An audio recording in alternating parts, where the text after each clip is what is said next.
Assalamualaikum warahmatullahi wabarakatuh. Kali ini kita akan belajar tentang internal audit. Baik, kita langsung saja. Silahkan Anda simak dengan baik karena di sela-sela penjelasan slide ini saya akan sampaikan juga soal-soal kuis yang akan kita keluarkan pada hari ini. Audit internal adalah merupakan kegiatan assurance ya. Assurance adalah merupakan bisa dikatakan sebagai kegiatan penjaminan ya. Kalau bahasa Indonesianya sudah ada juga dia asuransi ya, kegiatan asuransi dan konsultasi yang independen dan objektif ya. Digarisbawahi, meskipun auditor internal itu berasal dari karyawan perusahaan, tetap harus independen dan objektif. Audit internal dirancang untuk memberikan nilai tambah dan meningkatkan kegiatan operasional dari organisasi. Sementara menurut Ikatan Akuntan Indonesia, audit internal adalah merupakan suatu aktivitas penilaian yang independen dalam suatu organisasi untuk menguji dan mengevaluasi aktivitas organisasi sebagai pemberi bantuan bagi manajemen. Artinya, audit internal ini nanti diharapkan hasilnya dapat membantu manajemen dalam membuat keputusan-keputusan di masa yang akan datang. Nah, audit internal ini membantu organisasi untuk mencapai tujuannya. Melalui apa? Melalui pendekatan yang sistematis dan teratur untuk mengevaluasi dan meningkatkan efektivitas pengelolaan risiko, pengendalian, dan proses governance. Wewenang dari internal auditor itu adalah ada 3 disajikan di sini. Yang pertama adalah menyajikan atau menyediakan aktivitas assurance dan konsultasi yang objektif dan independen. Makanya tadi auditor itu adalah memberikan assurance ya.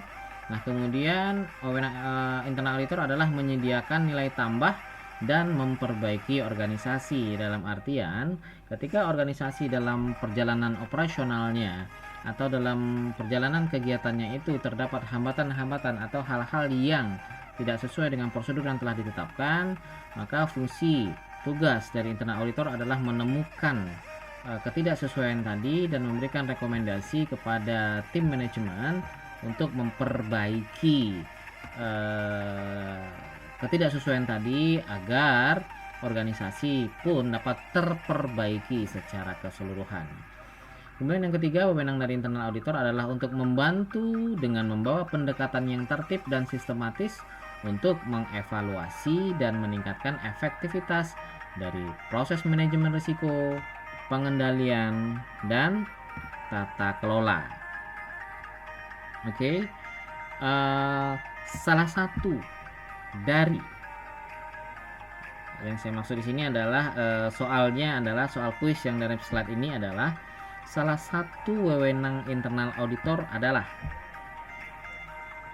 apakah menyediakan nilai tambah dan memperbaiki organisasi, apakah memberikan opini atas laporan keuangan, apakah mengangkat dan memberhentikan komite audit, atau apakah memberikan persetujuan atas penjualan kredit. Jadi silakan Anda pilih salah satu wewenang dari internal auditor yang di antara yang 3 ini. Oke, lanjut. Tujuan dari internal audit adalah, jadi artinya adalah si internal auditor itu memiliki akses yang tidak terbatas, bebas, dan penuh kepada catatan, aset fisik, dan personil perusahaan yang berkaitan dengan penugasan. Artinya di sini adalah internal auditor itu dalam hal melakukan internal audit itu mereka memiliki akses yang tidak terbatas, bebas, dan memiliki akses yang penuh terhadap catatan. Artinya mereka boleh mengakses kepada catatan-catatan akuntansi, catatan-catatan transaksi. Mereka memiliki akses penuh terhadap aset fisik, dan mereka juga berhak untuk mengakses personil perusahaan dalam hal misalnya tanya jawab, wawancara, dan uh, hal-hal lain yang menggali informasi terkait dengan pekerjaan atau job desk masing-masing. Ini berdasarkan standar 1000 dan PA 1001. Nah, standar 1110 ini menyatakan bahwa auditor internal itu memiliki akses yang bebas dan tidak terbatas kepada board perusahaan. Ya, oke. Pertanyaan dari slide ini adalah, menurut standar 1110 bahwa internal auditor itu memiliki A. Melakukan audit atas operasional perusahaan. B. Akses yang bebas dan tidak terbatas pada board perusahaan. C. Merupakan karyawan internal perusahaan. Dan D. Internal audit dilaksanakan secara rutin.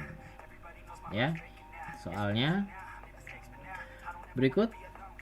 Tanggung jawab internal audit itu seperti apa sih? Tanggung jawab internal auditor itu seperti apa sih? Nah, jadi pada prinsipnya tanggung jawab internal audit adalah memeriksa dan mengevaluasi keandalan dan efektivitas tata kelola organisasi, manajemen risiko, dan pengendalian internal dan juga kualitas kinerja organisasi dalam upaya pencapaian tujuan dan targetnya. Jadi sebetulnya salah satu dari tanggung jawab internal auditor itu adalah, atau internal audit itu adalah memastikan bahwa tujuan dari organisasi itu dapat tercapai sesuai dengan targetnya. Tentu agar tujuan dari organisasi itu dapat tercapai, maka kendala-kendala yang ada dalam proses pencapaian tujuan tersebut harus diminimalisir. Oke. Nah, kemudian internal audit dan tata kelola. Nah, artinya apa? Kaitan antara internal audit dan tata kelola. Internal auditor itu melakukan penilaian dan membuat rekomendasi yang tepat bagi perbaikan proses tata kelola dalam upaya mencapai tujuan. Ya, artinya apa? Dalam melakukan auditnya, nanti auditor akan menemukan beberapa temuan-temuan atau ketidaksesuaian dengan standar, dan auditor akan memberikan rekomendasi-rekomendasi agar temuan-temuan, agar ketidaksesuaian tadi, agar hal-hal yang bolehlah secara sederhana kita bilang hal-hal yang salah tadi, supaya tidak terjadi lagi, agar perusahaan dapat mencapai tujuannya sesuai dengan yang diharapkan. Nah, kemudian internal audit juga memiliki kewajiban dalam melakukan peningkatan nilai-nilai dan etika yang tepat dalam organisasi. Kemudian internal auditor juga memberikan jaminan akuntabilitas dan manajemen kinerja organisasi yang tepat. Adanya pengkomunikasian risiko dan pengendaliannya kepada area yang tepat dalam organisasi. Ya, internal auditor juga harus bisa mengidentifikasi area-area mana yang sekiranya butuh pengendalian ekstra, dan menentukan pengendaliannya agar perjalanan organisasi dapat sesuai dengan track yang sudah ditentukan. Kemudian adanya pengkoordinasian aktivitas dan pengkomunikasian informasi di antara board, ya, eksternal auditor, internal auditor, dan manajemen lini. Oke, board ini adalah seperti misalnya badan komisaris, ya, dewan komisaris. Kemudian internal audit dan manajemen risiko. Kaitannya adalah bahwa internal auditor itu mengevaluasi efektivitas manajemen risiko dan berkontribusi terhadap perbaikan proses manajemen risiko. Jadi artinya hasil dari pemeriksaan yang dilakukan oleh internal auditor itu diharapkan dapat meminimalisir risiko-risiko yang sekiranya dapat menghambat proses operasional perusahaan dalam mencapai tujuannya. Kemudian internal audit juga melakukan evaluasi exposure risiko yang berhubungan dengan tata kelola organisasi, operasi, dan sistem informasi. Lalu kemudian mengevaluasi potensi terjadinya kecurangan dan bagaimana organisasi mengelolanya. Jadi dalam melakukan pemeriksaan nantinya internal auditor tentu dia akan menemukan apa-apa saja atau area-area mana saja yang berpotensi menimbulkan atau terjadinya kecurangan, ya, mungkin di bagian penjualan, mungkin di bagian gudang. Nah, ketika ada ruang-ruang atau potensi terjadinya kecurangan, maka auditor seharusnya dapat mengidentifikasi hal tersebut dan kemudian melakukan rekomendasi, memberikan rekomendasi dan mengelola risiko tersebut agar risiko tersebut tidak atau potensi kecurangan tersebut tidak berlanjut atau tidak menjadi kecurangan, sehingga operasional dapat berjalan sebagaimana mestinya. Kemudian risk based dan waspada terhadap semua risiko yang signifikan. Nah, artinya memang seperti kaitannya dengan di atas, bahwa risiko-risiko signifikan yang dapat mengganggu berjalannya operasional perusahaan itu harus diminimalisir, kalau bisa memang harus ditiadakan. Nah, bagaimana hubungan antara internal audit dan pengendalian? Nah, hubungannya adalah internal audit itu dapat membantu organisasi dalam menjaga pengendalian yang efektif dengan mengevaluasi efektivitas dan efisiennya dan dengan mendorong perbaikan yang berkelanjutan. Artinya, hasil dari internal audit ini ketika dia menemukan prosedur atau aktivitas-aktivitas yang tidak sesuai dengan kriteria, maka tugasnya lah untuk memberikan gambaran bahwa suatu aktivitas itu sudah melenceng dan harus dimasukkan ke dalam relnya, seperti itu, sehingga pengendalian dari perusahaan itu dapat berjalan dengan efektif. Nah, kemudian mengevaluasi kecukupan dan efektivitas pengendalian sebagai respons atas risiko yang dihadapi oleh perusahaan. Ketika perusahaan mengidentifikasi adanya risiko, maka internal audit itu menyarankan, memberikan rekomendasi kepada perusahaan agar perusahaan dapat mengelola risiko tersebut sehingga risiko tersebut tidak mengganggu aktivitas operasional perusahaan. Kembali seperti itu. Lalu menyiapkan rencana audit untuk mendapatkan bukti yang memadai dan mengevaluasi pengendalian. Dan internal auditor juga menyusun pendapat keseluruhan mengenai kecukupan dan efektivitas pengendalian internal.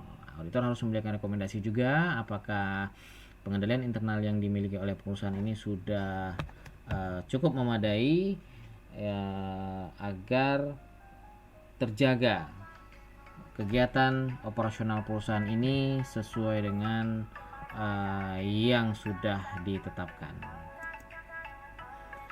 Oke, kita masuk ke kode etik internal auditor. Kode etik dari internal auditor ini dibagi 4 di sini, ada integritas, ada objektivitas, ada kerahasiaan dan kompetensi. Apa yang dimaksud dengan integritas? Yang dimaksud dengan integritas adalah integritas dari internal auditor itu akan membentuk kepercayaan dan dengan demikian akan memberikan basis keyakinan atas penilaian yang dilakukan. Jadi integritas ini artinya adalah si auditor itu harus memiliki harus bekerja sesuai dengan tugas, fungsi dan wewenangnya, ya. Oke. Kemudian yang dimaksud dengan objektivitas itu adalah merupakan melakukan aktivitas itu sesuai dengan tujuan, ya, sesuai dengan tujuannya, sesuai dengan tujuan yang sudah ditetapkan, ya. Nah, objektivitas profesional tertinggi dalam melakukan aktivitas, penilaian seimbang yang relevan, bebas dari konflik kepentingan. Artinya apa? Artinya ya dalam melakukan aktivitasnya ya harus fokus kepada apa tujuan dari aktivitas tersebut dan bebas dari konflik kepentingan, ya. Lalu kemudian kerahasiaan. Yang dimaksud di sini adalah bahwa auditor internal itu harus menghargai nilai dan kepemilikan informasi yang diperoleh. Artinya tidak bahasa sehari-harinya tidak ember, ya, artinya tidak gampang membocorkan informasi, tidak cerita sana sini tentang apa yang ditemui, ya. Internal auditor harus menghargai privasi. Internal auditor harus menjaga kerahasiaan temuan suatu departemen. Hanya cukuplah orang-orang tertentu saja yang mengetahui informasi tersebut, ya. tidak mengungkapkan tanpa kewenangan yang tepat kecuali ada kewajiban hukum. Nah, artinya apa? Informasi tadi boleh di-share ketika dalam ranah hukum. Ya, dan itu memang yang diperlukan saja. Lalu kompetensi, artinya apa? Artinya internal auditor itu harus menerapkan pengetahuannya, keterampilannya, dan pengalamannya dalam melaksanakan tugas. Artinya internal auditor pun harus memiliki kompetensi yang memadai dalam pelaksanaan tugas. Nah, soal dari slide ini adalah yang bukan merupakan bagian kode etik internal auditor adalah apakah integritas, apakah objektivitas, apakah kerahasiaan, atau apakah ketegasan. Oke. Nah, sekarang apa perbedaan antara internal auditor dengan external auditor? Nah, versus di sini bukan berarti melawan ya, tapi artinya menunjukkan ada perbedaan antara internal auditor dengan external auditor. Nah, internal auditor itu internal resources employee or independent. Nah, artinya internal auditor itu berasal dari internal perusahaan, ya, merupakan bagian dari perusahaan. Namun demikian mereka harus independen. Nah, sementara external auditor ini adalah auditor yang berada di luar perusahaan. Dia bukanlah merupakan karyawan dari perusahaan dan mereka sama-sama independen dalam melaksanakan tugas. Internal auditor dalam bekerja itu fokus kepada kebutuhan perusahaan. Sementara kalau external auditor itu dalam melakukan pekerjaannya dia fokus kepada kepentingan stakeholders. Ya, pemegang saham, masyarakat, dan seluruh pengguna laporan keuangan. Internal auditor ini fokus kepada future event, fokus kepada hal-hal yang akan terjadi pada masa depan dengan mengevaluasi mekanisme pengendalian yang dirancang untuk mencapai tujuan perusahaan. Sementara external auditor itu fokus pada transaksi yang disajikan dalam laporan keuangan. Fokus pada kejadian-kejadian yang disajikan dalam laporan keuangan. Kemudian internal auditor itu dia fokus pada fraud prevention atau pencegahan fraud atau pencegahan kecurangan. Sementara untuk external auditor dia memberikan perhatiannya kepada fraud prevention dengan yang berdampak pada laporan keuangan, artinya yang memiliki tingkat materialitas tertentu. Kemudian independensinya itu berdasarkan objek atau aktivitasnya, kemudian independensi terhadap manajemen dan terhadap pihak-pihak yang ada di dalam perusahaan, baik independen dalam fakta maupun independen dalam penampilan. Nah, kemudian internal audit dalam melaksanakan tugasnya itu dilakukan secara continuously, secara berkala. Ya, sementara untuk external auditor melakukan tugasnya secara periodik. Ya. Nah, pertanyaannya adalah auditor yang fokus pada kebutuhan perusahaan adalah external auditor kah, internal auditor kah, government auditor kah, specialist auditor kah? Pertanyaan yang sangat mudah ini. Oke. Nah, ini dalam versi lain, dalam referensi lain tapi lebih kurang sama. Perbedaan antara internal audit dengan external audit dari aspek konsumen dilihat. Yang menggunakan hasil dari internal auditor ini adalah, atau hasil dari aktivitas internal audit ini adalah yang menggunakan laporannya itu adalah manajer, komite audit, atau orang-orang yang pembuat keputusan dalam perusahaan. Sementara hasil atau laporan dari external audit atau auditor itu digunakan oleh pemegang saham atau stockholder. Oke. Nah, kemudian fokus dari internal auditor ini adalah, atau aktivitas internal audit ini fokusnya adalah risiko usaha fokusnya. Sementara external audit itu fokusnya adalah risiko laporan keuangan. Orientasi internal auditnya adalah saat ini dan yang akan datang. Nah, makanya dilakukan auditnya secara berkala. Sementara yang fokus dari atau orientasi dari external audit itu adalah masa lalu dan hingga saat ini. Kemudian pengendalian dalam internal audit itu pengendaliannya langsung, sementara external audit tidak langsung. Kecurangan itu langsung oleh internal audit ya dapat dikendalikan, sementara external audit itu tidak langsung. Kebebasan. Nah, kebebasannya itu memang objektif ya, objektif artinya memiliki akses bebas terhadap aset, kemudian karyawan dan seterusnya seperti disampaikan di awal tadi. Sementara external audit itu berdasarkan statusnya, artinya karena bukan dia yang memiliki perusahaan, maka kebebasannya juga tergantung kepada auditi ya, namun nanti akan berdampak kepada opini audit yang diberikan. Kegiatan dari segi kegiatannya internal audit itu melakukan auditnya itu proses yang sedang berjalan. Artinya apa? Artinya dia mengaudit proses yang sedang berjalan dalam operasional perusahaan sehingga mengetahui apa-apa saja yang tidak sesuai dengan kriteria. Sementara external audit itu dilakukan setiap periode akuntansi atau dilakukan secara periodik. Oke, ada pertanyaan di sini. Di antara pengguna atau konsumen dari internal auditor itu adalah apakah komite audit, apakah pemegang saham, apakah masyarakat, atau apakah pemerintah? Ya. Oke, nah ada evolusi internal audit. Evolusi ini artinya ada perubahan internal audit. Jadi internal audit ini adalah merupakan younger sister dari external auditor, artinya merupakan saudara lah dari external auditor yang fokus kepada akurasi dari transaksi keuangan dan teknik pelaporan keuangan. Artinya ya mereka saudara lah ya, saling mendukung seharusnya antara internal audit dengan internal auditor dengan external auditor.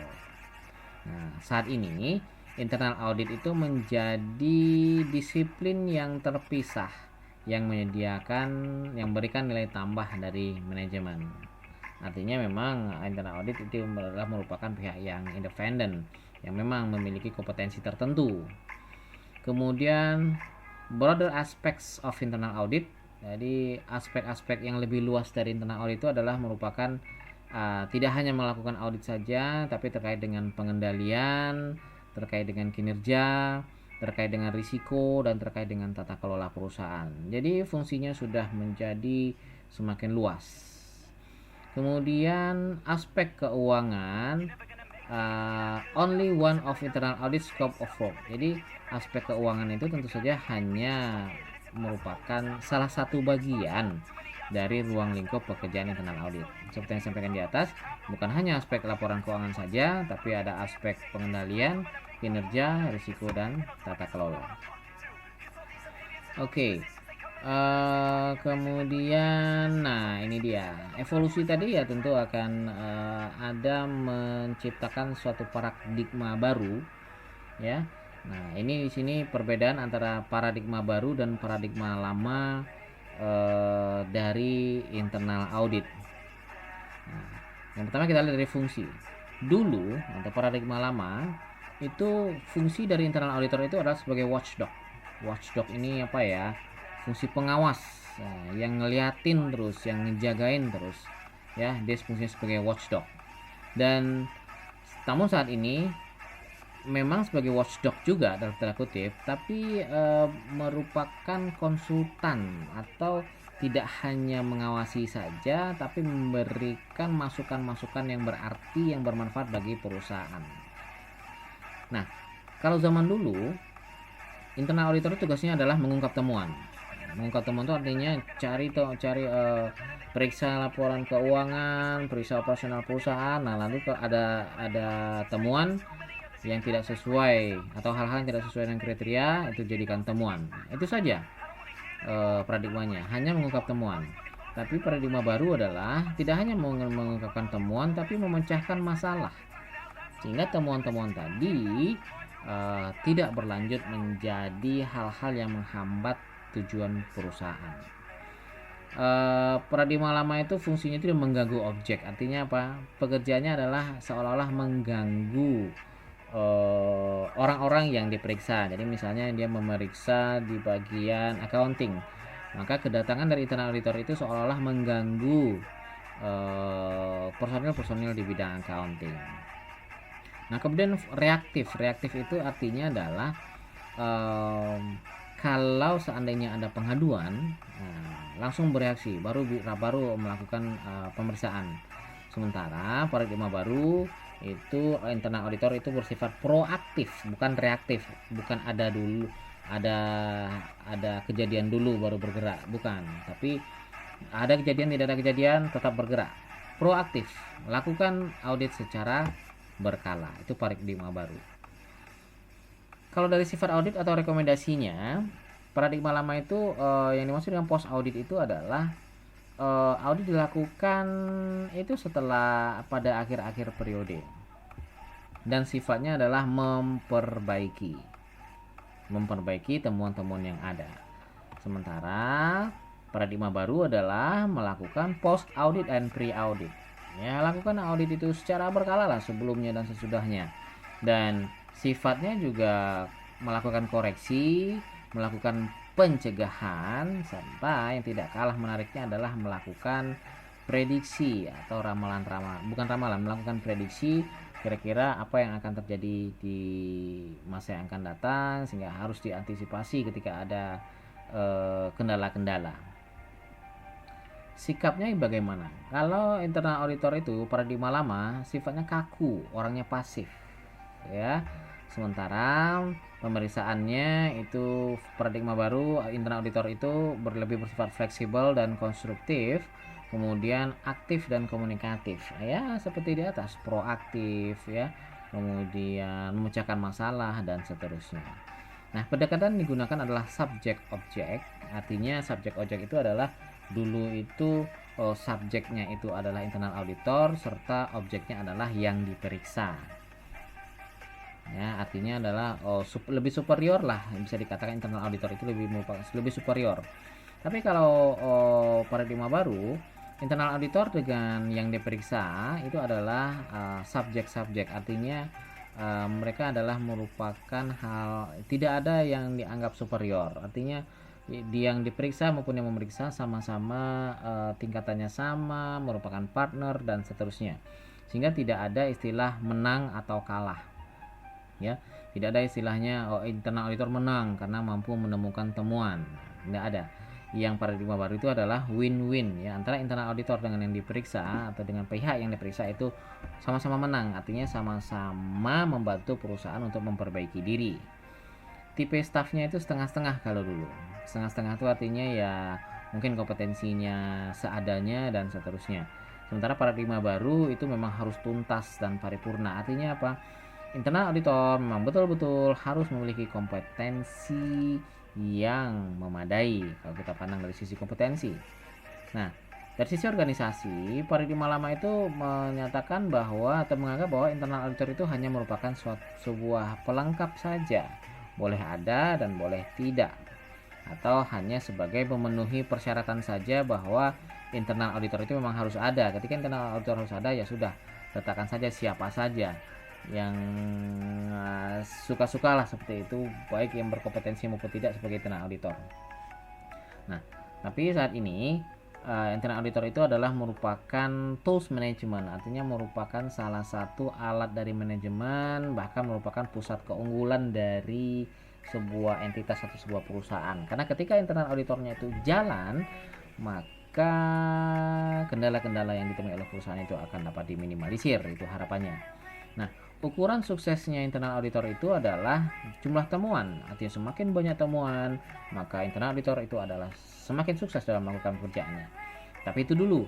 Sekarang yang menjadi ukuran sukses atau tidaknya internal auditor itu adalah jumlah bantuan atau manfaat yang dapat diberikan, bukan jumlah temuan, tapi jumlah manfaat yang dapat diberikan kepada perusahaan. Artinya semakin banyak bantuan yang diberikan, tentunya auditor tersebut semakin dianggap berhasil, serta pencapaian tingkat good governance, good corporate governance atau tata kelola. Oke, kita lihat nih, ada sertifikasi internal auditor. Ada sertifikasi artinya ada pengakuan atas kemampuan internal auditor. Ada dua tingkat. Yang pertama dari tingkat atau level nasional dan level internasional. Kalau level nasional itu sertifikasinya namanya adalah Qualified Internal Auditor, biasa disingkat QIA, KIA. Nah, itu tingkat nasional. Sementara tingkat internasional itu ada Certified Internal Auditor atau CAA. Kemudian merupakan gelar profesi internal auditor yang dikeluarkan oleh Institute of Internal Auditors atau IIA. Seorang internal auditor yang telah lulus ujian sertifikasi CAA berhak memperoleh gelar CAA. Yang kedua adalah yang tingkat internasional adalah Certified Information System Auditor atau CISA.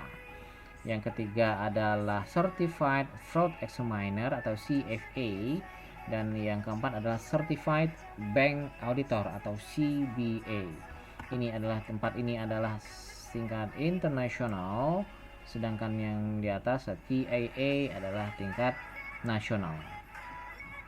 Nah, dalam melakukan ada tertinggal sedikit ini. Nah, pertanyaan kuis ada di sini. Sertifikasi internal auditor untuk tingkat nasional adalah apakah KIA, apakah CAA, CC, CFA dan atau CBA ya untuk tingkat nasional. Oke, lanjut. Dalam melaporkan hasil pekerjaannya, auditor internal harus mengungkapkan semua fakta-fakta penting yang diketahuinya, yaitu fakta-fakta yang jika tidak diungkap akan dapat mendistorsi laporan keuangan kegiatan yang direview atau menutupi adanya praktik-praktik yang melanggar hukum. Jadi artinya auditor internal baik auditor eksternal juga sih sebetulnya, ketika menemukan suatu hal yang sekiranya mengganggu kegiatan operasional perusahaan, itu harus diungkapkan ya. Kemudian auditor internal juga harus senantiasa meningkatkan kompetensi serta efektivitas dan kualitas pelaksanaan tugasnya, tambah pelatihan mungkin, atau tambah sekolahnya mungkin dan seterusnya, atau menambah sertifikasi dan seterusnya. Kemudian auditor internal wajib mengikuti pendidikan profesional berkelanjutan ya, seperti ini ya. Auditor eksternal harus menentukan apakah pekerjaan auditor internal bisa digunakan ya. Jadi sebenarnya laporan dari auditor internal ini bisa digunakan oleh auditor eksternal ya. Nah, namun memang ada syarat-syarat tertentunya.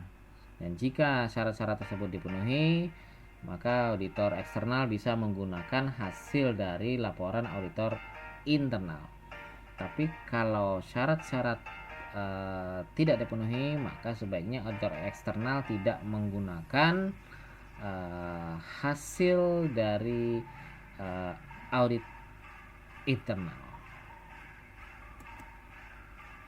Oke, demikian saja.